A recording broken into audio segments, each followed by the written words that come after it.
Hello everybody, welcome back to HardReset.Info channel. In today's video, I'll show you how to enable or disable child lock and parental controls on your Hyundai TV.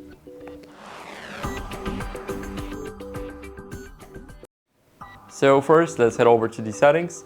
Now here we need to scroll all the way down to system and then go to parental. Now enter the pin. I think the default one is 0000. As you guys can see, it works, so you guys can try that out. Now here we will have the child lock, and here we can either enable it or disable it.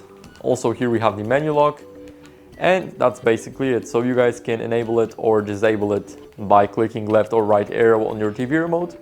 And that's it for the video. I hope it was helpful, and if it was, then leave a like, comment and subscribe for more tutorials. See you next time.